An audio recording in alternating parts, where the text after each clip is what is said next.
Ladies and gentlemen, sisters and brothers, Muslim and Christians, non-Muslim and non-Christians, I greet you. The theme I am about to unfold is religion, colonialization, and slavery force black people to feel inferior while they are the superior. We all know about Atlantic slave trade, whereby black people were taken from Africa to America and the Caribbean. This was from 16th century to 19th century. But we know nothing about Arab slave trade, especially the agent of the Arabs. I mean African Arab Islamic scholars, the so-called African imams. From 7th century to 19th century, Arab traders enslaved millions of Africans.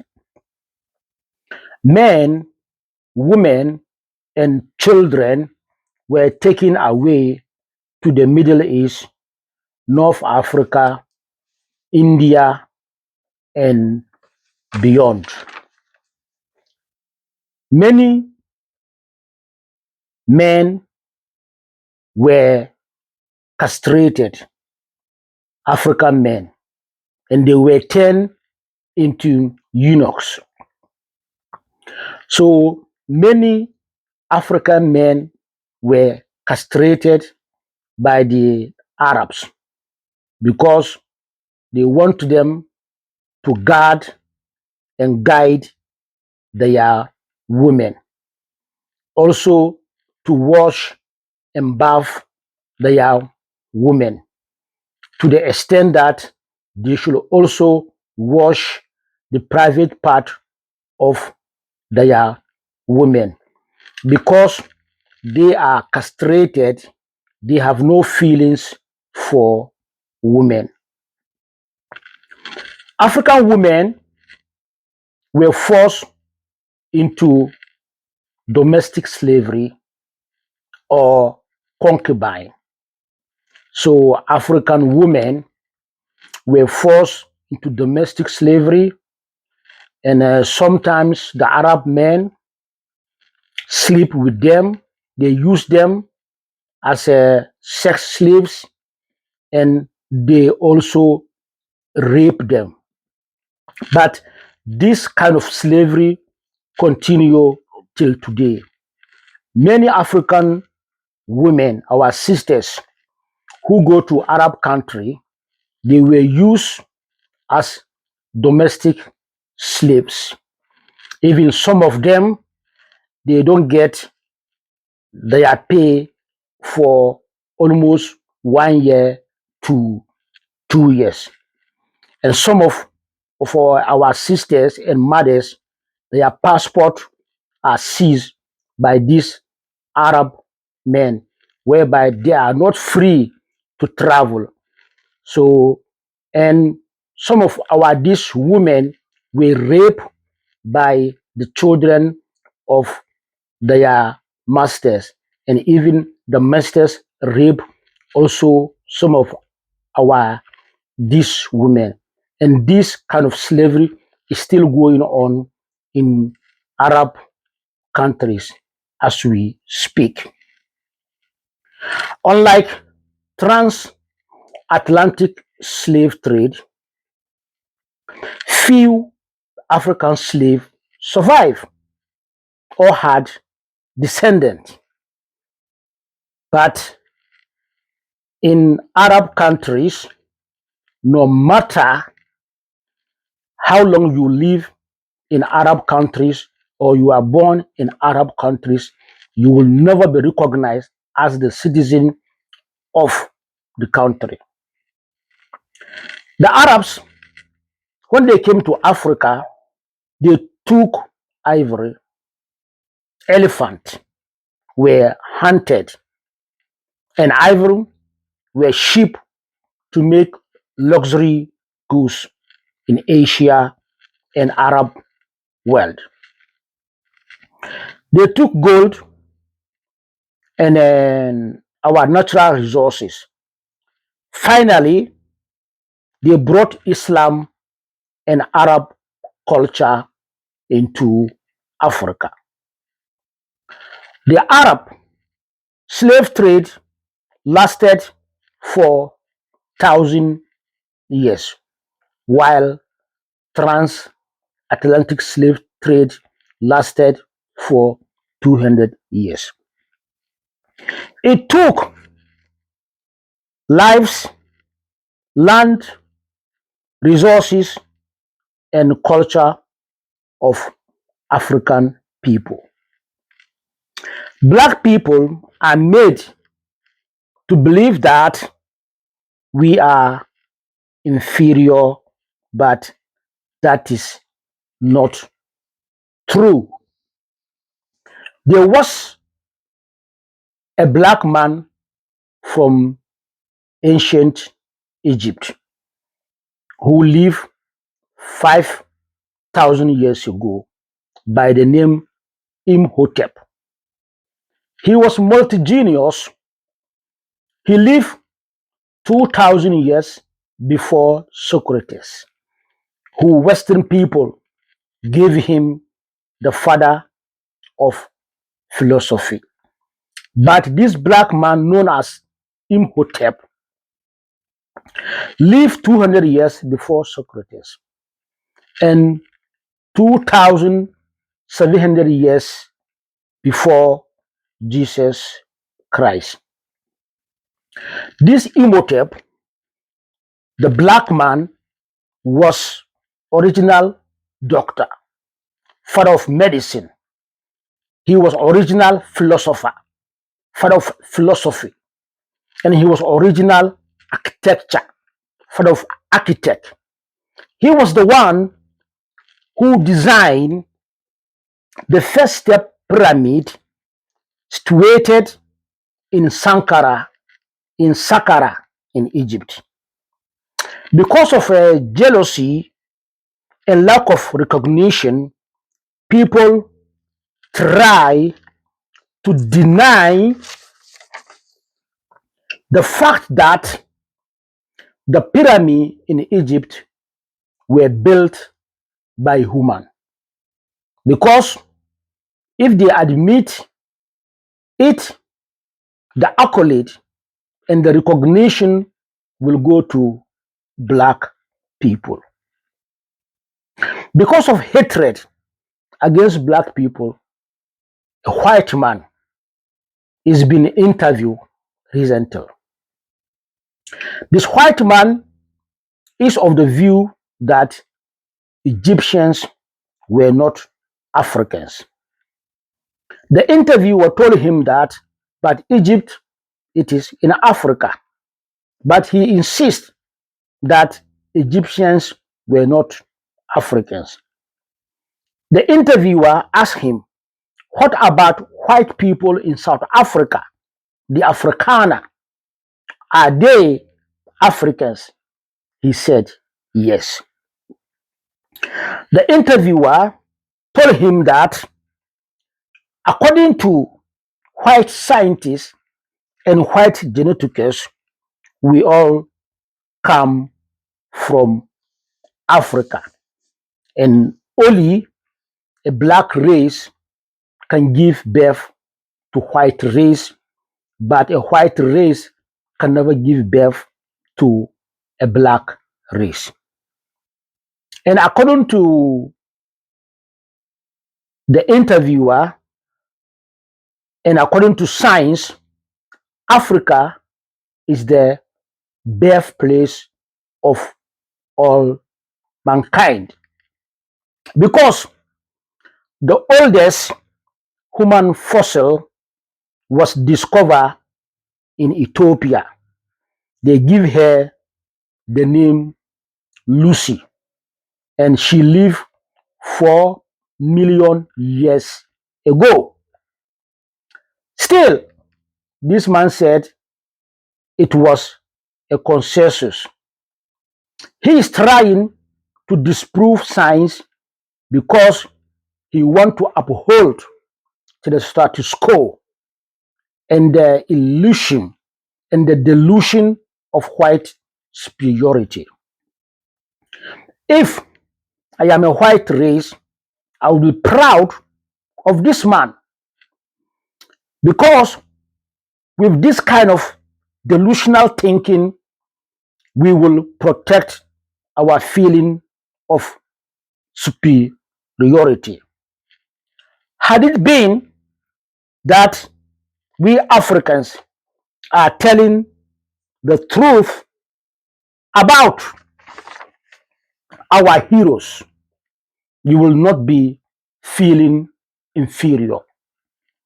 Upon all the evidence in the world that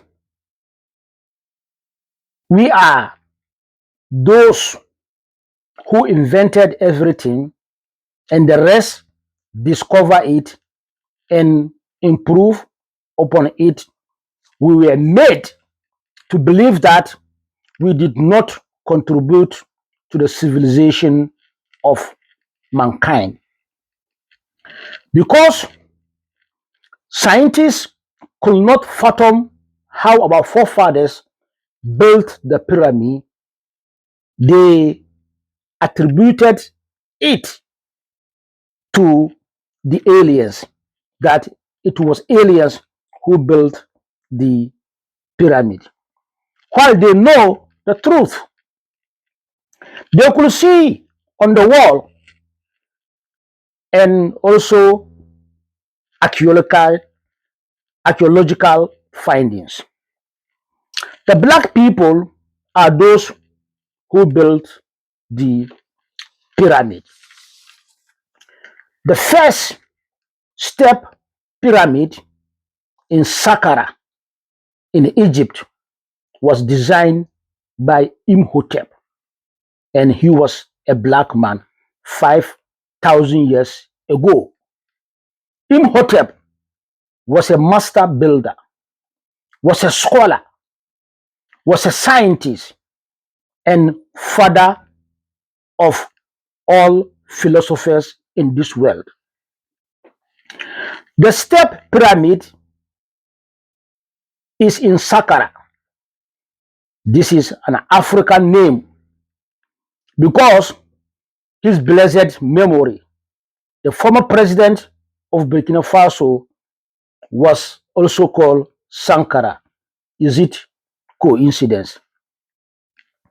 The pyramid of Giza, which is the largest pyramid, is called the Khufu pyramid because the fourth dynasty, the pharaoh who is known as Khufu, ordered the pyramid to be built for him. The former president of Ghana and the former defender of Bayan Munchi from Ghana, who is known as Samuel Khufu, it is also called Khufu. Is it coincidence? So, those who brought us Islam and those who brought us Christianity, if Islam and Christianity is about moral and knowing the creator of heaven and earth, we should ask ourselves, if this is true, did they bring us the authentic preaching of Jesus Christ? Or did they brought us the authentic Islam? If they brought us, why the differences in Islam? Even because we have Qadariya, Tijaniya, Wahhabiya, Ahl Sunni, Shia, Ahmadiyya, and all these differences in Islam. And all of them are fighting each other.